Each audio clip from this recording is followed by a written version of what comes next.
this public street. Next. This is another photo. This is from Gentleman to Fredericksburg. As you can see, there's nothing there. It's all red curves. Close it in. Again, there's no mailboxes, water hydrants, or anything else to protect by designating this as a no parking street.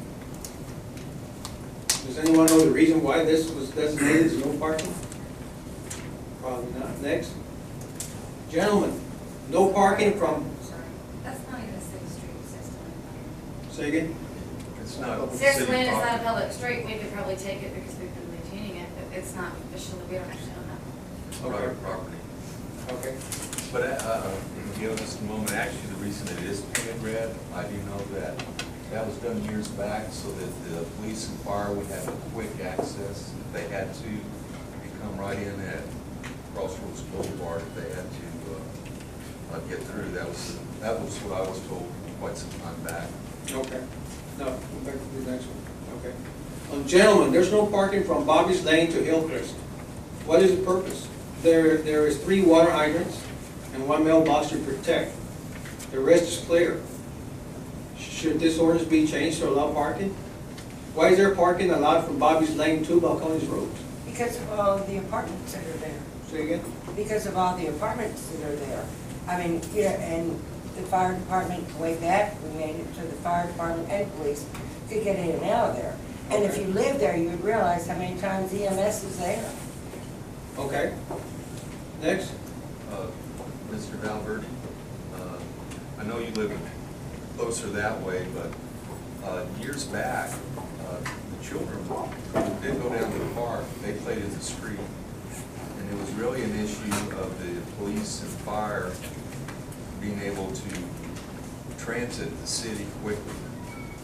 And that's what that was the reason of CS Lane and Gentleman being red curb like it was. Okay.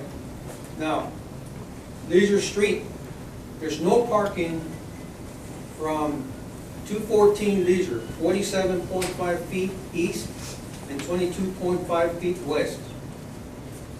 Did anyone see a reason for this red curve here? I know exactly why it's there. That's a dog leg. If you have people park on both sides of that street, even if Chief Prince comes down in his ladder truck, he's going to go up on the curb and try to get around there. Okay, what's the difference between Leisure and Pleasant Drive? Cars park on both sides of the street also, from people that park. If my next door neighbor's house is on fire, the fire truck's gonna have a hell of a time getting in it. Well, that right there is the issue right there on itself. Okay, let me finish this and then we can discuss this. No parking from 214 Leisure, 47.5 east and 22.5 feet west. There isn't anything in that area which I see to justify no parking zone, other than the property owner not wanting anyone to park in front of his residence. In 204, this ordinance read 22.5 feet east and 22.5 west. For some reason, it was changed in 2006 to read 47.5 east and 22.5 west again. I don't know for what reason. Next. So I don't see any reason why we cannot create no parking zones on Pleasant Drive. At least no parking zones will have a valid purpose of protecting residential mailboxes. Next. This is 215 Pleasant, which has an issue with mailbox obstruction. I recommend to update Chapter 74 parking schedules, Schedule 1 prohibited parking. Paint a red curve on both sides of the mailbox to allow enough space to maintain, for the mailman to deliver, and probably 7 feet on each side of that mailbox should be enough space. Next. This is the same address. There's a water hydrant at the corner of Pleasant and Runnel, and there's a handicap ramp there too. So another option is to paint that red curve from the water hydrant to 7 feet past that mailbox. Next. This is 213, also the same issue. Recommend to paint 7 feet on each side of the mailbox. I'm sorry. From the driveway approach past 7 feet on the right-hand side of that mailbox. There should be ample space for the mailman to stop. 205 Pleasant. That's at the end of the park. Recommend a red curve from the driveway approach to 7 feet past on the left-hand side of that box. Next. 216, from the red driveway approach, 7 feet on the left side of that mailbox also. Next. 214, from the left-hand side driveway approach, 7 feet past that mailbox on the right hand, or from the driveway approach on the right to the driveway approach on the left. And the reason I'm saying that is because once you paint the red curve from the driveway approach to the right of that mailbox, there's not enough room for a car to park in between the red curve and the other driveway approach unless it's a smart car or a motorcycle. Next, 212. Recommend paint a red curve from the driveway approach 7 feet past from the left side of that mailbox. And this resident also has a problem with people littering his yard with dirty diapers, water bottles, beer cans, and empty car ashtrays. Next. This is 208. Recommend a red curve from the driveway approach to the right-hand side of that mailbox. So, I don't see a reason why we can't correct this issue. We don't have the don't we have the resources and the rights as a municipality to make laws that benefit our community and residents? I don't think I'm asking for anything that needs public approval or votes. As I mentioned earlier, we have been debating this issue since January. We conducted a meeting with our local post office manager and route supervisor, Mr. White, chief of police, and myself. We were told they're not going to make any changes.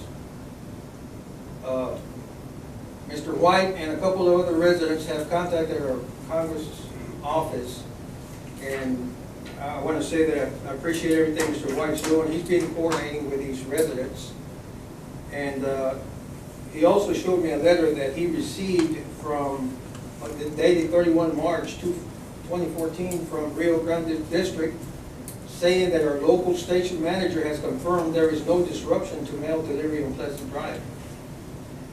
I guess not receiving mail due to obstructed mailboxes beyond our control is not considered disruption. So what I'm saying is, why wait for the postal office and our congressman to work this issue out? This could take a long time, only to find out they're not, or they can or won't do anything for us. I feel that this is a city issue, but if council feels it's not a city issue, I will not waste any more council's time. So now we can discuss whatever you want to discuss. First, let's see if we have a motion and a second, and we can open up to discussion. I have a question, because it doesn't say that there's an action. I was hoping. No, it's no action, it's just open for discussion. I wish it was action. Thank you. We will open up for our discussion at this point. Each one has one opportunity. I'd like to start, please, if you don't mind. You referenced a letter that was addressed to Mr. White. What was that from again? That was from the Rio Grande District, Post Office District. Mr. White would probably fill you in on what he's been communicating with, because you spoke to someone else today, right? And yesterday, Becky Hernandez, I went around last weekend letting the citizens know that the station manager, she said the station manager would contact every resident that was involved and find out what was going on with their mail. When I called today, she said, "Oh, I never said that." But what she didn't realize is I did have a witness at her phone call. I did mention that to her, but I finally got her to admit and allow me to give every resident her phone number, and they can lodge a complaint.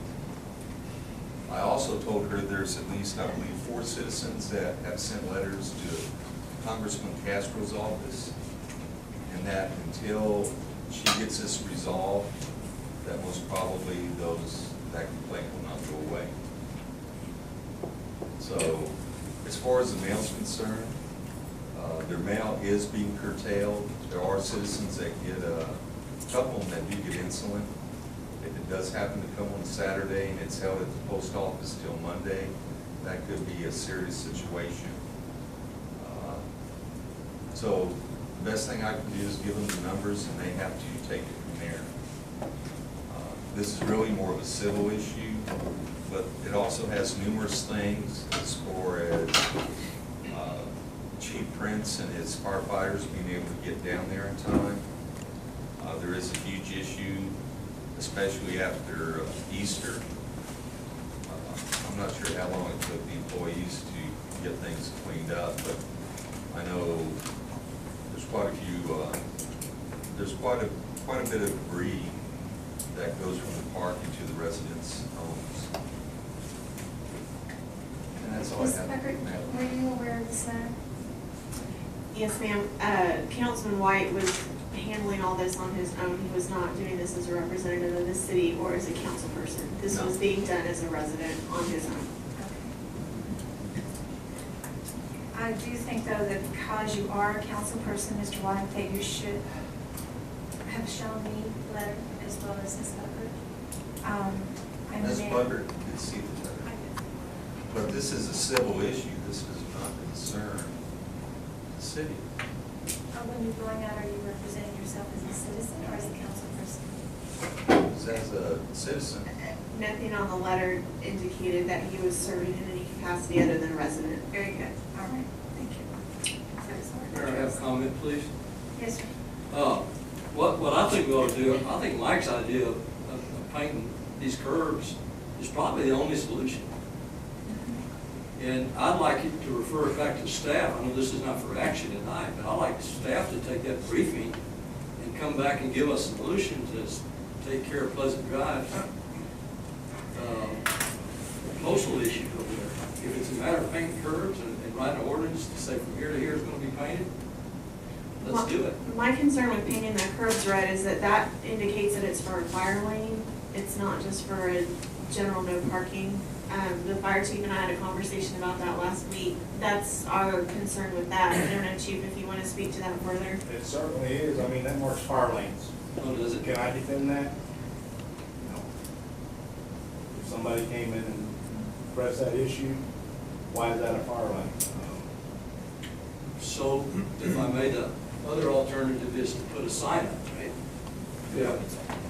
I mean, if you go into other towns, you'll see some of them that have got like diagonal yellow stripes on them, says no parking between here and here during these hours. San Antonio does, they don't paint them red.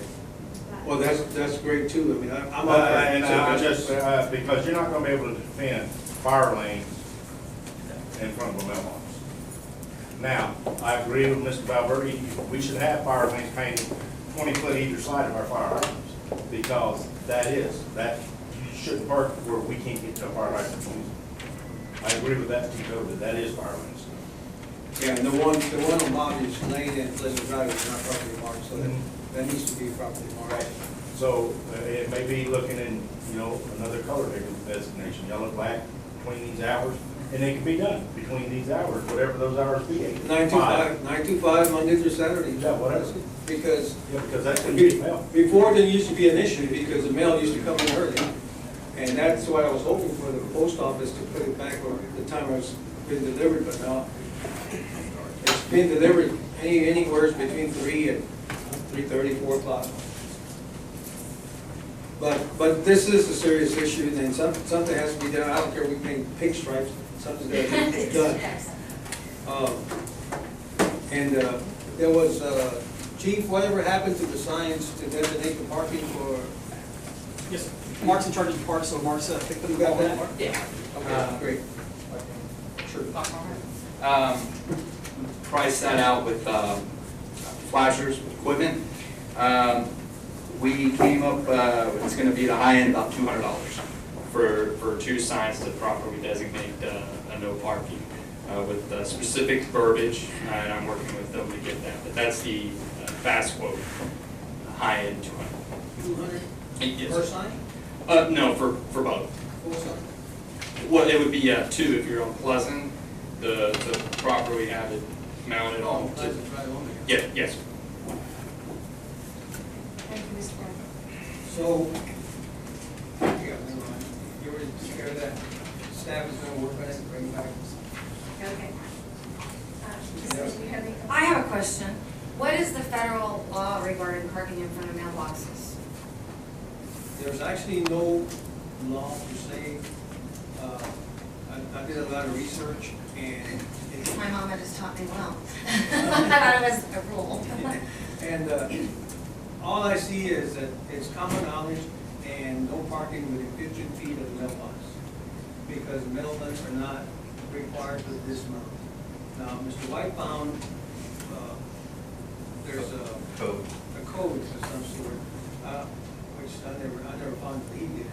And it does say that the postman is, or is required or can get off dismount if somebody blocks your mailbox and it's beyond your control. But it's at city's discretion. Yeah, if it doesn't say required. Yes. No, it says, if your mailbox is blocked by a vehicle that you have no control over, I'm summarizing, then the postman must dismount and deliver the mail. So Okay. their situation is totally beyond their control. Let me remind you, council, let's follow the rules here, because we're gonna go into this way too much, so. Okay, I Do still you have have one one. more? I think I have some More more. about this one. Well, no, I never got to the quote, I never finished. Oh, you can finish. I'm sorry. All right. No, and I was just, all I was gonna say is, well, to that, how does there's no way the postman would know that this car is under control, so we might as well forget that. It seems like the easiest thing to do is do what, Councilman Valverde is suggesting. It seems super simple, including the signs about the children playing in a speed limit. I guess if the citizens on that street don't want to 20 mile an hour. It seems very simple. Oh, but I would have one question on the totals of all these signs we keep talking about, if that includes, installation and the pole. We would be installing it. Okay. Yes. Well, I'm just curious, because the Yeah. numbers seem a little low. Definitely, Okay. that's why. Okay. I'm done. Thank you. Thank you. This does not need to come back to us, is that correct? You can take care of this as staff, right? If I may. Yes. If I may. Just kind of remind everybody that whatever y'all decide on, we have to have the legalities to be able to enforce it. So simply marking the curbs, and put up signs, I guess would have to be a ordinance, so that we would be able to come in. So it basically take council action for us to be able to do this. It's not as simple as getting ready to do it on Monday, we're told them on Tuesday. You gotta get it together. Right, so it's one. Back in ordinance to show where no parking now. Correct, and it would follow the legalities that are defined by law, as far as the curbage and all that. So Yeah, no, we'll follow the rules. that would be my Just recommendation. let us know. Yeah, thank you. Mr. Garza, how long do you think that might take before we can see that? Ordinance is quick once I get the information as to what we're going to restrict. Okay. Thank you. Got a question? Yes. May I? Yes. Please come to the podium and state your name and address.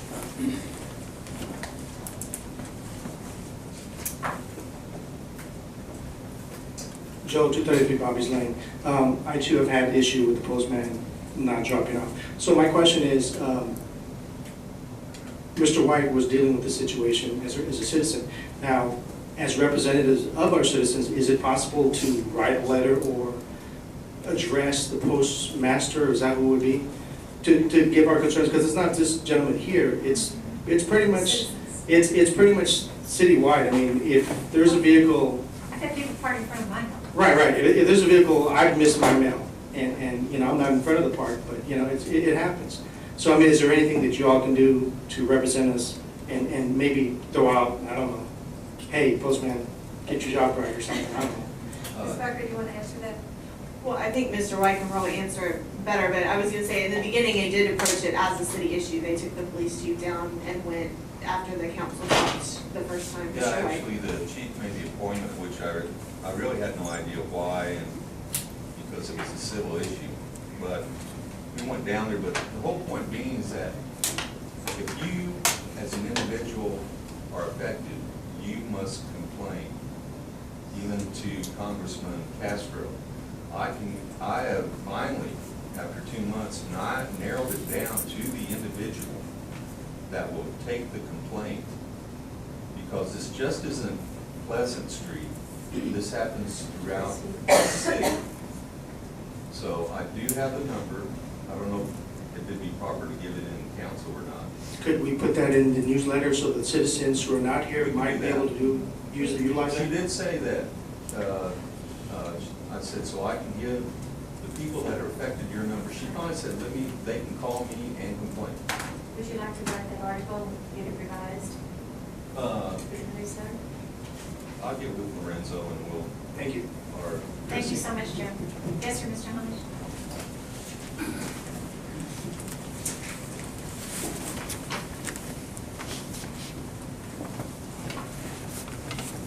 Henry Honish, 712 Borough, good side of the city. In July of '66, when I was on the council, we had a similar problem with mailboxes and so on. And the simple issue that we did, we asked the mailman to get on his, park his truck, get on his can and start walking the street. We had eliminated two problems, the mailboxes being knocked over. We eliminated the missing of the postman. He would put our boxes on the house. The people, we never did miss a bit of mail from them. So the issue I feel is if the postman gets off his can and gets in and delivers to the house where it belongs, mail's gonna be safe, your children aren't gonna get hit with a car, your post office is done. I mean, they're gonna drive to the post office, well, a guy hit my mailbox. It has two red curves, you know, on an Indian town, a red Indian. I agree we have it at St. Gregory's, on 700 Borough, because we have a little over 600 and some odd students going to school there. And the fire equipment, the ball diamond is going right now. And before the city, the engineers had a chance to put the curb painted, there was no way you'd get one car down that street because of the two systems. So to eliminate that problem, they did paint the curb again back the way it was. But the main issue, let the mailman do a little exercise, lose a little weight, and you won't have a problem as far as your bill. Thank you. Thank you, Mr. Hodge. We're going to move on now to number 8, discussion and comments regarding chapter 50, garbage and refuse of the code book of ordinances. Is that ready? Okay, I'm gonna go over chapter 50, garbage and refuse ordinances. I'm gonna start off with ordinance 50.02, charges applicable to all units. And it reads that every person, firm, or corporation occupying a residential, professional, or commercial unit located within the corporate limits of Balcones Heights, which receives electrical or water service, shall be assessed a charge for the collection and disposal of solid waste and refuse in accordance with Schedule A of the Agreement for Solid Waste Collection and Recycling Services. The key words here is that every person, firm, or cooperation which receives electrical, water service shall be assessed a charge for the collection and disposal of solid waste. Ordinance 50.03, payment for services. It reads, every person, firm, or corporation which is assessed a charge for the collection and disposal of solid waste from a residential, professional, or commercial unit shall pay all charges in a timely manner. Key words here, every person, firm, or corporation shall pay charges in a timely manner. Ordinance 50.99, penalty, subparagraph 8, reads, any such person, firm, or cooperation doing or permitting or causing the said above outlined or acts as above outlined shall be fined for violating the provisions of this chapter in an amount of no more than $2,000. Key words here, any such person, firm, or cooperation shall be fined for violating the provisions of this chapter in an amount of no more than $2,000. At the March council meeting, C6 made council aware of our residents being delinquent on their payment for collection and disposal of solid waste. I am aware that we cannot and will not interfere with the problem between C6 disposal and residential delinquent accounts. But my concern is that we have residents violating ordinance 50.03 simply by being delinquent for collection and disposal of solid waste. Are we going to send out a notice of code violation to these residents and take appropriate action? If not, why not? Or should we place a friendly reminder as a warning in the newsletter about this ordinance and the consequences for being in violation? Those are the questions that I have for council. Ms. Slade has just come down the road. Do you have any comments? Well, I think that, I think I said before, collecting, C6's collection isn't a council issue, but obviously if we have a code saying we can fine, then we should do that. We have got to do that. Yeah. And that is outside of C6's ordinance, outside of C6's, excuse me, contract, thank you. We could do this and not even, Yeah, C6 doesn't even know, I mean, This here has nothing to do with C6. This is that's just the awesome. ordinance. And the thing is, it's not fair for part of the residents to pay and part of the residents to not pay for services. It's an ordinance, it's an law. Right. Thank you for bringing that to our attention, guys. Okay. Mr. Burke, do you I have agree with that. Thank you. I agree with Well, here I go again. I know of at least 4 vacant houses. One, the family has been in, they're over in Hondo, and his wife's up there. These homes do have electricity, at least 2 or 3 of them do. So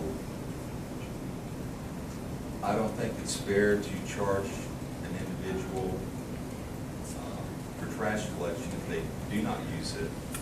And there were 2 construction people I know of that handled their own refuse, taking it to wherever they take it. And to my knowledge, they never received a code violation for doing such.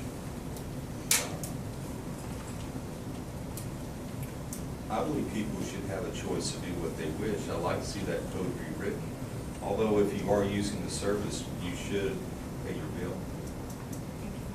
Well, the way I see it, if a house is vacant, although it does have water and electricity, if they're not there, they have no trash cans, so there's no trash. There are exceptions like anything else. So if we have 4 houses that we know of that are vacant, we can always make an exception. Well, that's just it. I think we need to allow a lot of times some variances within our codes to make it clearer. But, if you use the service, you should pay. Okay, we're going to move on now. Discussion's over. Number 9, consideration and action to adopt a policy on media relations. Mr. Mustasi?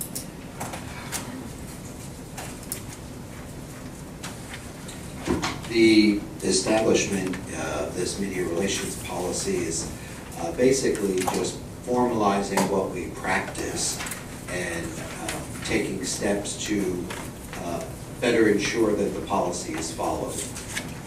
And that's what the policy basically does. It's not anything very complicated. It is in agreement with the city council policy that was referenced earlier this evening. This policy has been reviewed by the fire chief relative to the emergency management plan. It does not work outside of that. It works in tandem with that. It's also been reviewed by the police chief. So I'd be happy to answer any questions about this. Council, do we have any questions? Probably just go down the row again. Mr. Weber, did you have questions about this policy? No. Ms. Slade? No. Ms. Burke? Is this basically a gag order for council not to speak to media? This is in compliance with the city council policy. What is that called specifically? Media relations policy? No, that's part of something else though. What's that policy? Council relations. Council relations policy has the whatever restrictions regarding city council meetings, etc. That's not this. This only incorporates the elements of the city council council relations policy as far as city council members are concerned. That's the policy that says the mayor is the primary spokesperson for the city, not the media relations policy. This one is primarily for staff, and then it is also in accordance with the one that council has. So it doesn't contradict anything that council has, or anything that would come up if we had like a tornado or some sort of emergency situation. It would be consistent with what is in